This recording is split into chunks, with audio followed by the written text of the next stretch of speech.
I cannot start this video without saying a sincere, man, I'm sorry to Colton Hunt. The awesome dude that has done our intro videos for most of this channel, has let me do my first ever gig of voice acting, because this episode basically decanonized the ever-living hell out of Agents of S.H.I.E.L.D. Sorry, Colton. Sorry, bro.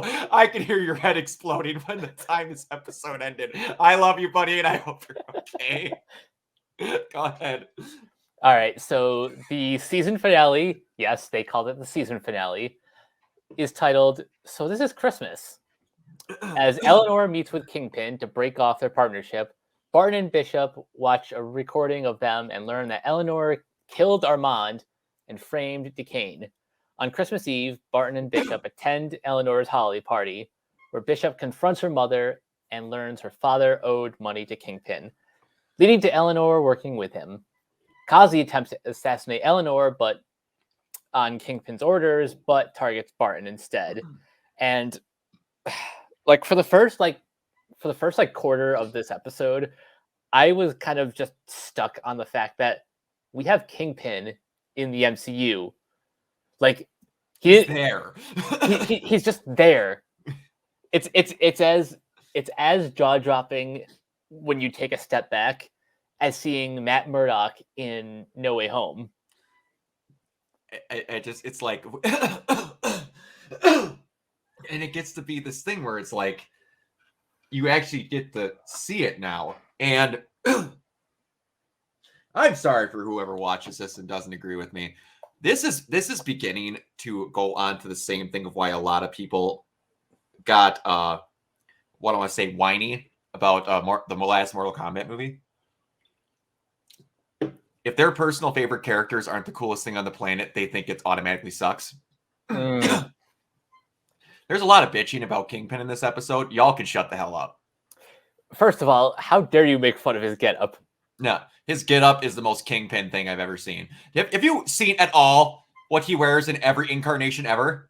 He looks like an absolute oddball goofball every time he's anywhere. Kingpin does not care if he looks good, because he's Kingpin. This motherfucker took things that most aliens couldn't tank and then walked away and was irritated. This is Kingpin. He got hit by a fucking car and acted like it was a flea. This is Kingpin. He point blank, and they, at the end of this episode, they cut away just so they could show that this motherfucker tanked point blank gunfire. This is Kingpin. Everyone shut up with your complaining. I'm not hearing it. Y'all are biased and just dumb if you don't think this is the right version of Kingpin. Just stop it. This is awesome. I had to put a spoiler warning on my Facebook post because someone in the comments kind of alluded to a reference to the comics where Echo shoots out one of Kingpin's eyes. And I'm pretty sure that's why they cut away. And again, if this dude tanks feet away, gunshot to the head, this is Kingpin. The walking brick wall. This is Kingpin. But anyway, we skyrocketed through this episode to get to that rant. The husband of all people owed Kingpin money. That was a twist I did not see coming. I didn't, and I kind of like that. And they don't ever need to explain why. It was just a throwaway line, and that's fine. That's perfectly fine. You know what that does though? It lets Swordsman off the hook. That was my favorite thing about this entire episode. This whole series, I'm like, man, I hate, but I love when they make a guy who's just too damn good and too damn lovable. And of course, he had to be a douchebag villain at the end. And he wasn't. We actually got to have likable Jack because I wanted so bad to like him. I couldn't hate him, even if he ended up killing her mom at the end. I couldn't have hated him. He's awesome. A good guy swordsman. Mm-hmm. I love it. He's just brandishes a saber and walks into a party, and he's just like, "Well, time to deal with the tracksuits."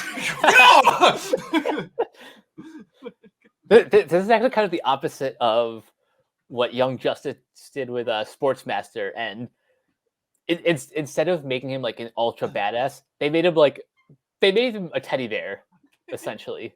They made him a teddy bear who's not afraid to kill people if need be. It's awesome. Swordsman's great. And then the payoff of his arc is just perfect. But we'll get to the LARPers later. Dang it! I got blood on my tie. Yeah.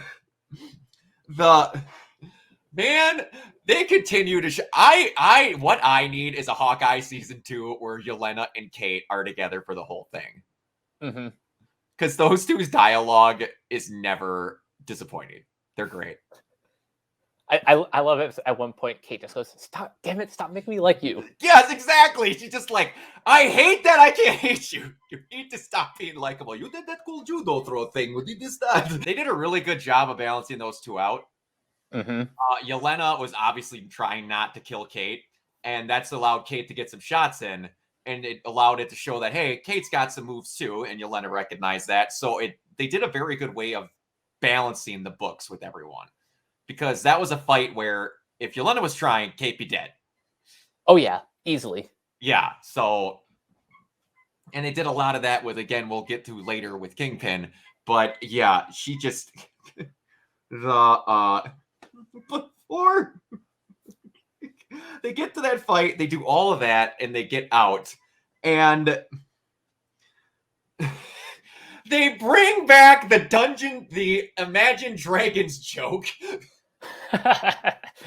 Like, no, thank you. For what? For the good advice of my girlfriend at work. Yeah, we saw Maroon 5 instead. The funniest thing about that is that Maroon 5, I honestly think, is worse. And that's probably the joke too. It is, exactly. She's like, why? Side note, I made this joke with Mike. I was really late on the train for Arcane. Everyone who's not watched Arcane, you should go watch Arcane. It's absolutely fantastic, and I watched season 2 yesterday. The most impressive thing Arcane did was make me like an Imagine Dragons song. Yep. Because Enemy is great. But anyway, yeah, it's it's good. And then the mayhem starts. Oh, the mayhem. Oh my gosh. And it's so simple. Like, you had the sniper fire at first. That wasn't that big of a deal. But I love how it's so simple where. Hold on, before this, we need to talk about the trick arrow montage. That is true. I was very happy that we got to see that, and how Clint had supplies. That guy had enough shit to start a war if need be. Yep. He has had an assortment of Stark tips, all this other stuff he labeled as too dangerous. That was probably my favorite. I love how also she had a freaking grocery store label maker these arrows because she would not remember which one's which. Oh, that was so good. Those two, like, and we find, and just like the kid in the candy store moment where she's just like, we get to make trick arrows. We get to make trick arrows. You get to see, like, Kate is such a good, I believe I said this before. Kate is such a good character in itself, but she's also a perfect self-insert. Like, if you got to be that person in that situation where Hawkeye's finally got his head out of his ass and he's acknowledging that you're good and you have potential, it's great. Speaking of which, the one negative we had a couple episodes ago has finally been resolved, and it was perfect. In my opinion. I don't know if they could have done that any better. For those who don't know what we're talking about, Kate finally just tells Hawkeye about the battle for New York and her perspective, where she was, and how she basically, like, she basically said Hawkeye inspired her to be who she is. Yeah, and the best part about that is she's not even completely honest when she tells that story, but in a good way. Because if she wanted to tell that story completely, one of the biggest things was that he saved her life in that moment. He does not know he saved her life in that moment. What he knows is she went out of her way to not make it about her. She went out of her way to make it about him, that she saw him being brave in that moment where he jumped off the building and all that, to show that even anyone with just a bow and an arrow can do this. And she didn't need to bring up the fact that he saved her life to make it about her. She just made it about him, about how he inspired her. Mm-hmm. I thought that was a very good touch. The specific line that she says, like, you know, if that guy can handle aliens, then there's no reason to be scared. Exactly. He's fighting him with a bow and an arrow. There was no reason to be afraid of this. It's just like, that's true. And it's a really good way to be like, I hear a lot of people that gave crap when Hawkeye and Black Widow were in the Avengers movie. I'm like, you need to have some of those people, because that is inspiration. That is showing that people like that are good. Give or take, Batman's got a lot of resources, but in the end, that's a dude in a rubber suit. Mm-hmm. Like, there's a, like, I don't mean to, like, one of my favorite lines and how it brings up characters like this and why 9 times out of 10, I like these characters more than I like people with superpowers. Like, the most superpowered person that I like, honestly, as my favorite is Cap. And he basically just has a really clean version of steroids. And is from Justice League Unlimited. When Superman is talking to Darkseid. And he's trying to tell Batman to stand down. And he's like, that man, as long as he could draw breath, will never stop fighting. And that, to me, is one of the biggest and best qualities a hero can have. Mm-hmm. It don't matter what crap you have. If you don't have the will to keep going, you're useless. Exactly. Yeah. But yeah, and they get on the ground, and then with all the shit starts, all of it. And the first thing you see is like, all right, what side is Jack on? Immediately, tracksuits come out. He just brandishes a saber in the middle of County Square and just starts going to town. I'm going to find your mother. Yeah, yeah. He's such a douchebag, but he's so lovable. He's just perfect. I need him in more series. I hope that somehow he is like an ancillary dude that is somehow always there with Kate. Oh my god, yes. He's like, because he didn't need a costume. He didn't need a big arc. He didn't need all this important stuff. He was just a guy that was there. He was one of the most unimportant characters in this entire show. He was supposed to be, but in the grand scheme of things, that dude didn't mean anything. He was a guy that got accused of murder and didn't do it. That's all he was. Like, I think the only reason why he's in this show is because of his connection to Hawkeye in the comics. Exactly. And it was just, yeah, why not? He'll be a really cool thing. Let's do it. Meanwhile, Eleanor here, it turns out that she's not Madame Mask, as far as we know. Yet. But season 2. But I'm gonna be honest, as much as I love Vera Farmiga, she kind of sucks. Yeah. And she pulls the very tired cliche of, I was doing it to protect you. You were trying to kill the guy that inspired me to be stronger and be a hero, to protect me, to put me in the line of fire of a hired assassin? Huh? I'm sorry. That's not how that works. Nope. Not even close. I hate that line. I get it. They were going to use it, and I just love, is that what heroes do in the arrest their mothers on Christmas? Yes. I'm sorry. We're not having this argument. You're going to jail. Mm-hmm.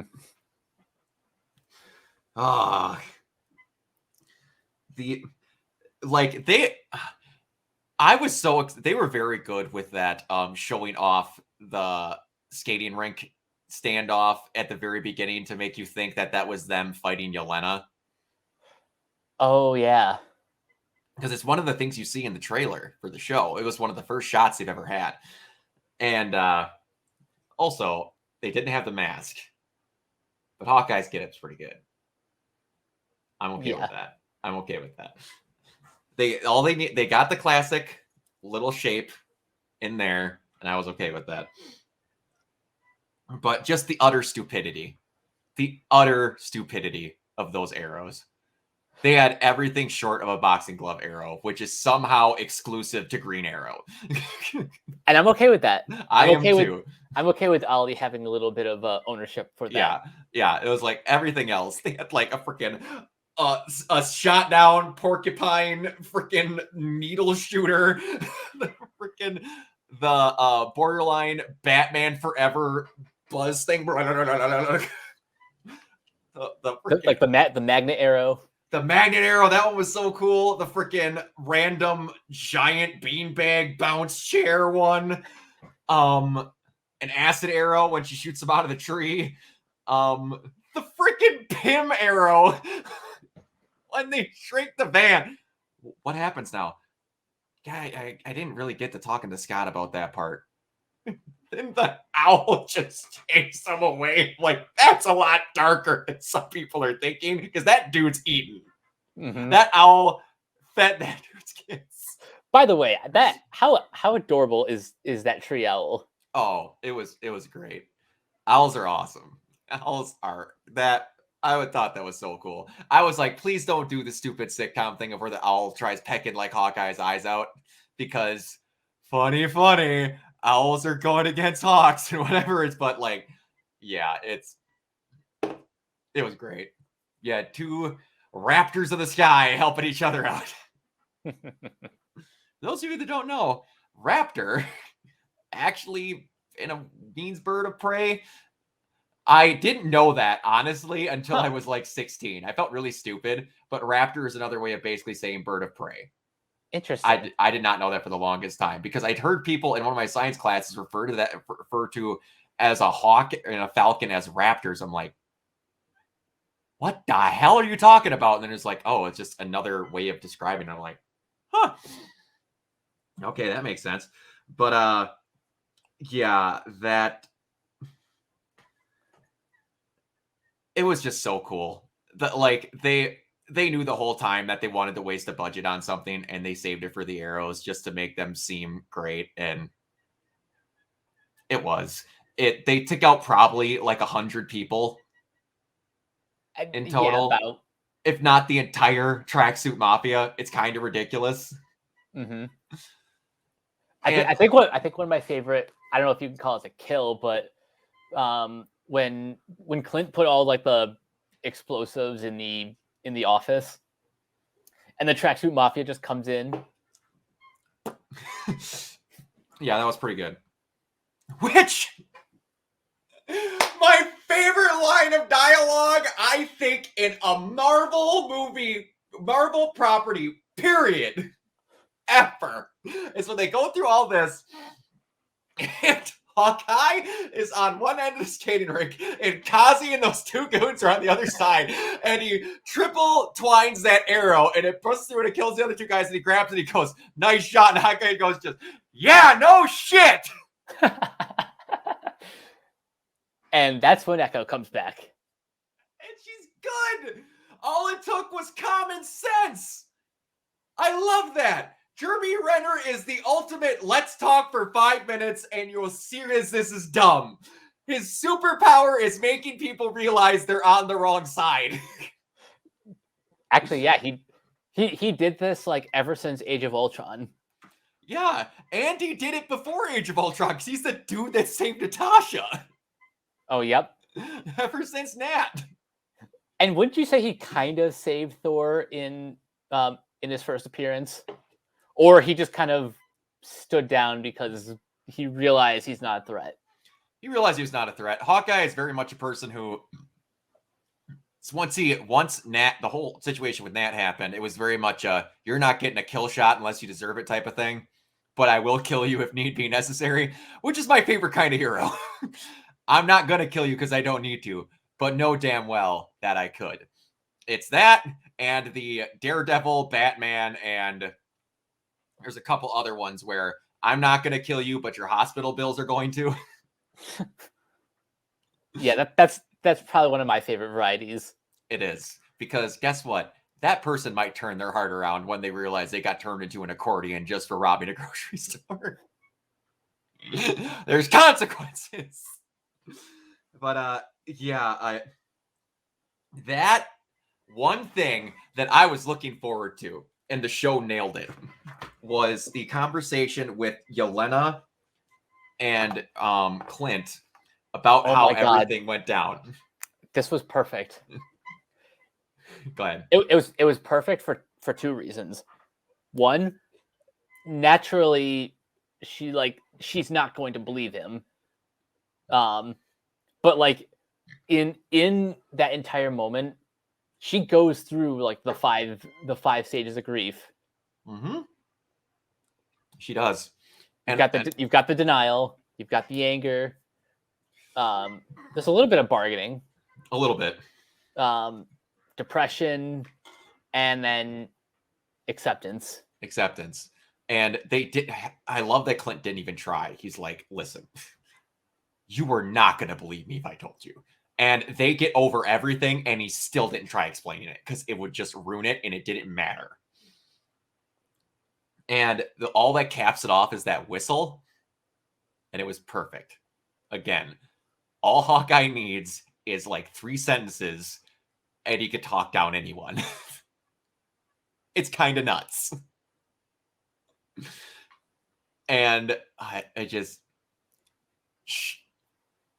And the only thing that at the end that she was mad about is that Clint got to spend more time with her than him, with her than she did.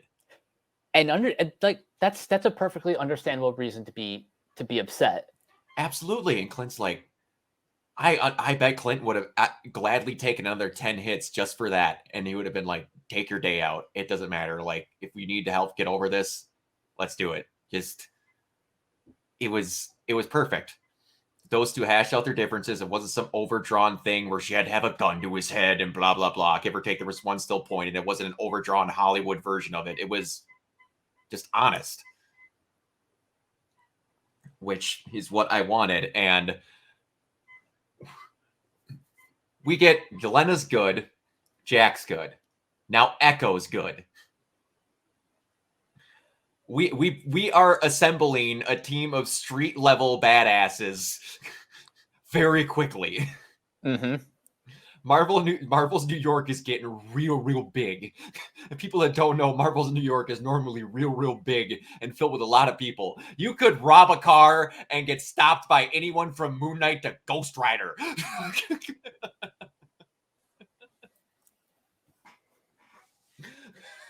But and just the fact that like now that the series is over, it is completely understandable why they greenlit a spin-off for Echo. Yeah. Because now we could have Echo the entire time dealing with stuff with Fisk and the tracksuits. And now it's Echo's in charge. And like, man, if they pull off a cool version of that white handprint on Echo's face, that could be really awesome. Oh yeah, I'm very much looking forward to that. Oh yeah, absolutely. And the battle with Fisk and Kate gets the shit kicked out of her, by the way. Oh, there were plenty of times where she gets hit, and I'm just kind of like basically saying to myself, like, ouch. Like, yeah. you can feel every time he like punches her or like picks her up and throws her across the room. Yeah, and it's like, all right, we're going to establish how tough this Kingpin is. What is the first thing that he does? Doesn't even flinch when he takes an arrow right through his sternum. And he doesn't pull it out. He breaks it off. He's just perfectly okay with a good foot of arrow stuck in his chest. I reiterate to everyone who thinks this Kingpin is not Kingpin, shut the hell up. That is Kingpin.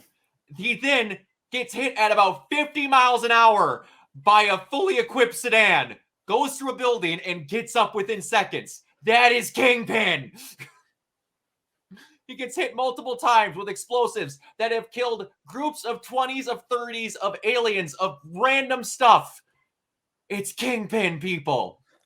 He got put in an extreme situation to make sure that Kate wouldn't die. This is Kingpin. Stop bitching. And before he even gets hit with the sedan, like, did you notice him ripping off the car door? Yeah. It was great. I was half expecting him to throw the freaking car door at Kate. Oh, it's just people need to, just because immediately the person doesn't do the cool thing you wanted within the first 5 minutes of you seeing them, it's called development, people. And guess what? In these stories, unless you want every hero to die in every moment, the cool villain you like has to lose sometimes. That's how storytelling works. Mm-hmm. People need to get that. And the more these comic book stories and these big movies happen, the more that reality escapes people's minds. And it blows my mind how people don't understand that. Like, the villains have to lose so they have something to come back for. Exactly. And they can look even more badass from. And I don't know how much more badass you look than you took something that easily could have killed 100 people and blinked. That's his start to Kingpin. Like, come on. Are you for real? Also, one of the coolest arrows, and I don't know how they, like, another thing where this thing started out, like, started out realistic, and then just kind of went, oh, well, it's when she shoots that arrow and just random assortment of cables just close off that hole. Yeah, I don't know how she did that, but it just looked so cool. It did. And that's where like, it got to the point where it's like, hey, we're also a comic book based property, and these trick arrows are going to be trick arrows, and we don't need to explain them. And they don't try to explain them, which is what makes me happy, because you're either going to go two routes. You're going to try to explain them, and then you're going to break your own rules later, or you're just going to go, it's a trick arrow, and it did that because it's programmed to, which I'm okay with that. If you're just going to say that's what it does, that's what it does. That, and I think putting Stark labels on like the arrowheads, it kind of does the explaining for you. It does, because you're like, it's nanotech. It can do whatever. It was also great. the coin toss. Oh yeah, paid off. Oh, that was so good. It's just like, the fact it was with one of Kingpin's cufflinks too. I was like, made it even better. All she does is she needed a cufflink, and it goes back to training from Hawkeye. Hawkeye in comics, there's moments where he's ripped off his own fingernails and used them as projectiles at people. And that lessons get taught. Yeah, I'm not making that up either. It's gross, but it's been done. And you get all that gets paid off. You get the shot with Maya, the literal shot with Maya with Kingpin, to where he's going to think he's dead, but then probably comes back as the monster that everyone's waiting for, which again, character development. It works well when you let it go. And this is my favorite Disney Plus series. I think it's mine as well. It's so good. Like, it did everything it needed to.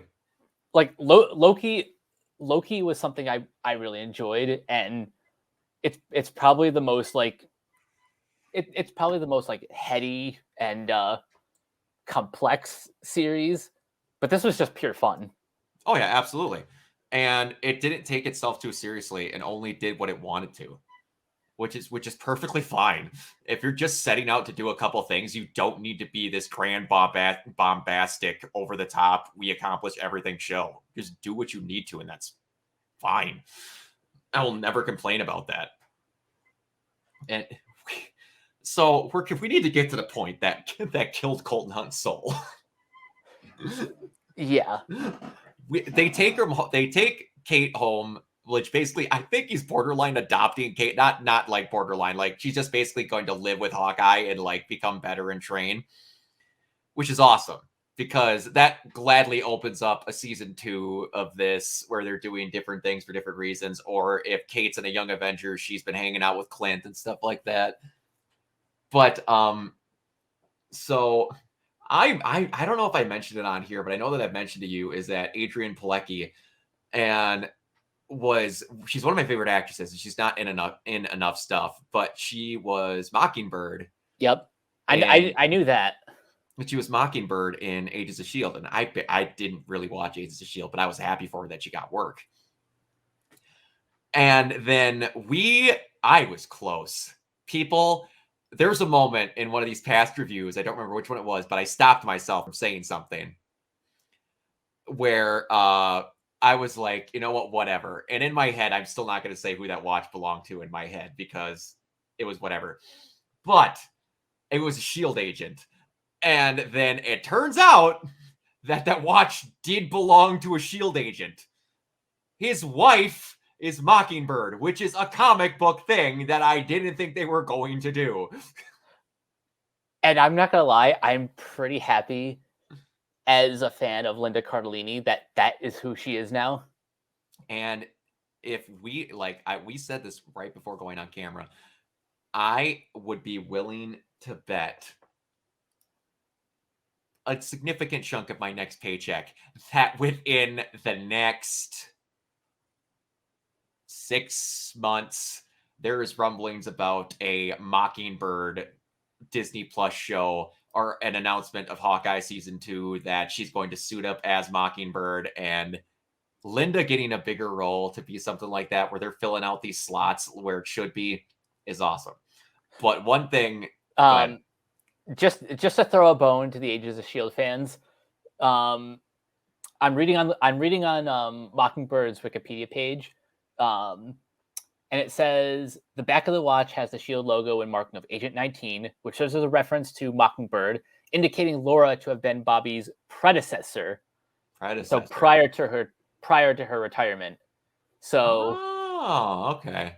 Again, throwing a bone to the Agents of S.H.I.E.L.D. fans. Okay, so maybe it didn't completely decanonize Agents of S.H.I.E.L.D., but hey, maybe that could show that they might bring in the one thing from Agents of S.H.I.E.L.D. that a lot of people really liked. Because if I'm not mistaken, people could correct me on this. I believe that her and a couple others were set to get a spin-off from Agents of S.H.I.E.L.D. I vaguely remember something like that. And then it ended up getting canned because I believe they kind of finally realized that they weren't as committed to Agents of S.H.I.E.L.D. as they thought they were. But yeah, if you want to give Adrian Pilecki some work, I'm not going to complain. But yeah, if she's her predecessor, that's a cool way of tying that in. It means that she wouldn't have to suit up all the time, but every now and then, if Linda Cardellini needs to kick the shit out of somebody, they can show her kicking the shit out of somebody. Yep. Which is a hell of a thing going from Velma to Mockingbird. A lot of people remember that. I bring up that Linda Cardellini was Velma in those Scooby-Doo movies, and they're like, no, she wasn't. I'm like, no, go back. Yeah, she was. She definitely was. Yeah. But yeah, it was great. And they named the dog Lucky. I don't remember if that's a comic book thing or not, but it is. It is? Okay, cool. Nice. Awesome. His official name in the comics is Lucky the Pizza Dog. Lucky the Pizza Dog. Nice. That's awesome. I like that. Such a good pup. And now he's going to be living with them. And it's so good. It's just proper adaptations of things, taking what you need and doing the cool stuff from them while adding your own twist. That's what I like about stuff like this. This is done incredibly well. Also, ending Jack's arc with joining the LARPers. That was great. You ever thought about LARPing? Is that like a leisure activity? It's so high up that he has no idea what anyone who is not a rich socialite does. The LARPers fighting along with them a little bit. I love it.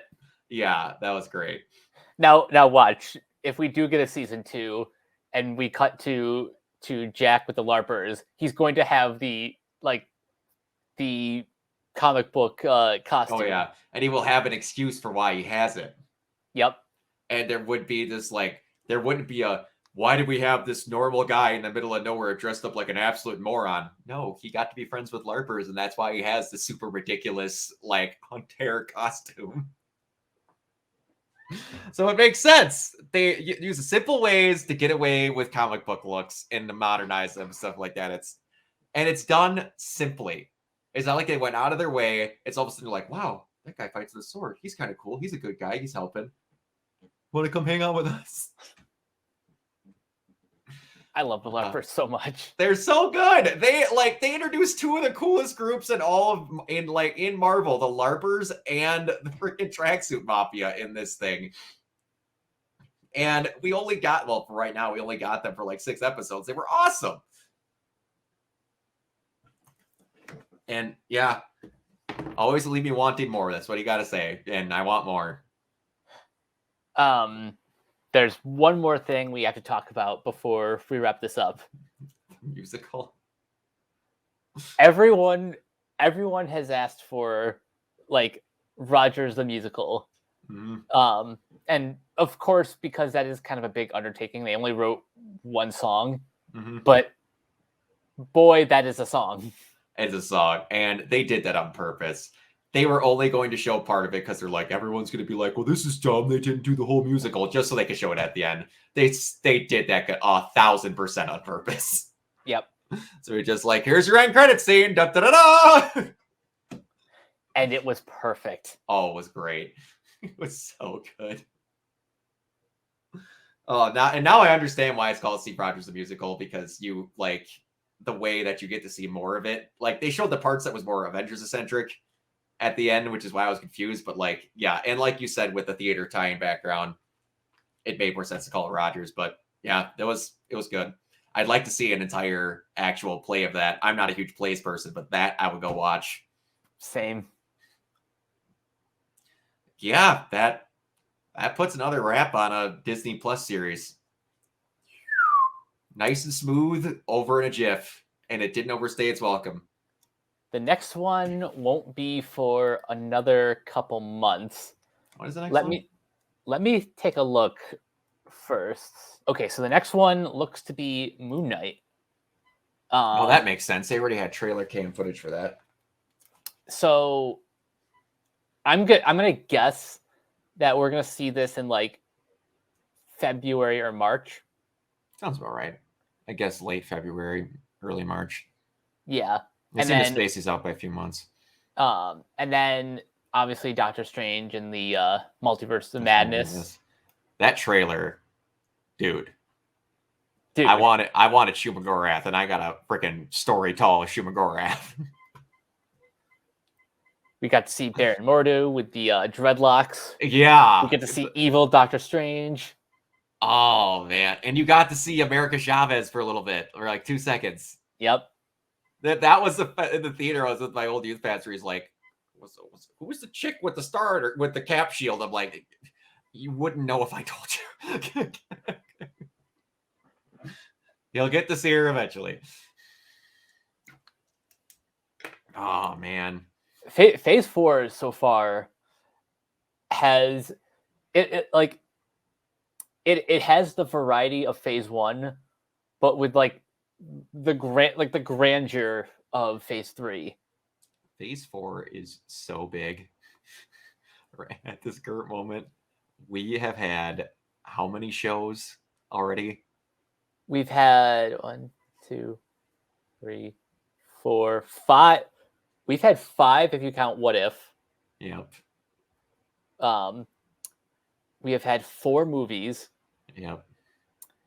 And actually, yeah, that's it.